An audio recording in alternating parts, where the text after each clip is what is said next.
et je vous ouvre à l'instant, je vous partage la grille financière du logiciel Budgeto.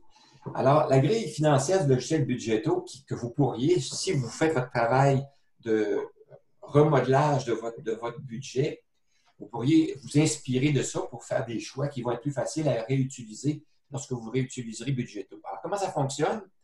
Alors, sur les premières lignes de l'onglet budget de Budgeto, on a l'année, on a une colonne par année et on a l'âge aussi pour chacune de ces années-là. Alors donc, vous voyez qu'en 2013, j'avais 62 ans, en 2014, 63. Alors donc, c'est facile avec Excel, si vous utilisez cette grille-là, vous mettez une année, vous mettez votre âge et vous étirez pour faire la sélection pour avoir une année par colonne pour faire votre budget annuel qui serait utilisé dans Budgeto. Ensuite, on a des regroupements de données par catégorie. Alors, on a les catégories revenus. Alors, on a le détail. Dans la colonne C, on a le détail. Dans la colonne B, on a les catégories. Alors, les catégories qu'on voit, là, on a revenus, on a dépenses reliées au logement, alimentation, santé, transport, loisirs, mobilier, services professionnels, habillement, projets, dons, total des dépenses, impôts à payer, taux marginal, taux d'imposition moyen, récupération de la PSV et l'écart. Alors, ce sont les catégories que j'ai utilisées. Et ce sont ces catégories-là, moi, je vous suggère de vous en inspirer. Si vous utilisez les mêmes, tant mieux. Si vous en utilisez d'autres, ce n'est pas plus grave que ça. Mais vous aurez, si vous utilisez à Budgeto, à transposer vos données vers ces catégories-là, si vous le souhaitez, ou ajuster l'onglet de Budgeto pour que ça corresponde à vos données. Mais étant donné que c'est qu'on le fait avec Excel, c'est extrêmement souple. Alors, vous pourriez, par exemple, décider d'ajouter un revenu très facilement. Si vous avez des revenus, je ne sais pas, de bloc appartement, alors vous pourriez très bien dire, bien là, moi, j'ai des revenus de bloc appartement, alors je vais m'insérer une ligne. Vous pouvez insérer une ligne, puis vous pourriez rajouter vos revenus de bloc appartement très facilement. Ensuite, la même chose pour vos dépenses de logement. Les dépenses de logement qui sont indiquées ici, ce n'est pas de façon standard, ce n'est pas la manière standard que la plupart des gens utilisent pour indiquer leurs dépenses de logement. Cependant, c'est la façon la plus intéressante si on utilise le logiciel Resido. Resido, qui est le logiciel qu'on va utiliser si on veut planifier les coûts des loyers à l'intérieur des résidences pour personnes âgées. Alors, moi, j'ai utilisé la même structure. Si vous utilisez la même, ça va être extrêmement facile à réutiliser. Et les autres, si par exemple, vous avez un animal de compagnie, alors vous pourriez décider de rouvrir une nouvelle catégorie pour mettre les dépenses de votre animal de compagnie.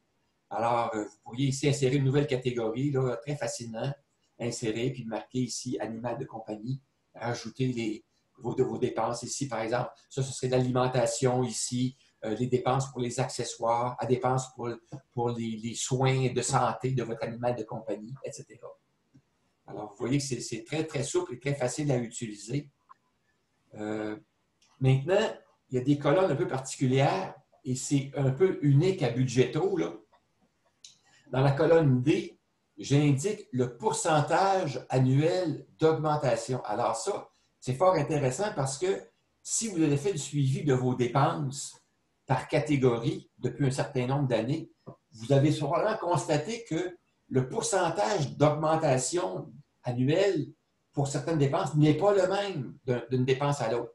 Mais la même chose pour vos revenus. Alors donc, vous allez être en mesure de choisir un taux pour chacun des revenus, pour chacune des catégories ou des descriptions de dépenses et pouvoir, pour chacune des années, très facilement faire une projection pour les années suivantes. Comme ici, par exemple, les taxes. Alors, les taxes que j'ai constatées, moi, c'était l'augmentation annuelle moyenne était de 2,5 %. Alors donc, je peux facilement augmenter mes taxes d'une année à l'autre en étirant ici, parce que j'ai une formule ici qui indique, qui fait référence au pourcentage qui est indiqué dans la colonne D. Alors, ça va être très facile de faire un budget pour l'ensemble de la retraite de cette façon-là. Alors, vous voyez, c'est assez souple et assez intéressant et assez facile de faire une projection annuelle et pour l'ensemble de la retraite. Pour chacune des catégories, vous voyez aussi les sous-totaux qui sont là, alors, qui sont indiqués. Maintenant, j'utilise aussi un artifice que je vous ai caché et que je vais vous dévoiler à l'instant. C'est la colonne A. La colonne A, j'ai inscrit là-dedans des données qui vont vous permettre de filtrer les données que vous allez afficher. Exemple, alors je vais placer dans la colonne, ici, là, sur la colonne, bougez pas, la colonne affichage, je vais aller appliquer les filtres. J'applique les filtres ici. Les filtres sont affichés et je pourrais, par exemple, choisir d'afficher seulement le total général. Alors, donc, je désélectionne ici et je veux sélectionner seulement le total. Alors, donc, j'ai le total de mes revenus, total de mes dépenses, mon impôt total et mon surplus et mon déficit. Pourquoi ça? C'est que j'ai associé chacune des lignes. Oups. Dans la colonne A, j'ai associé chacune des lignes à un descripteur qui me permet d'utiliser les filtres. Alors, j'ai le descripteur titre, titre 1, item pour chacun des items qui est là, l'item total qui est ici et sous-total qui est là, aussi le pourcentage. Alors, je vais vous faire un exemple avec les sous-totaux. Alors, désélectionner tout, sélectionner total et sous-total.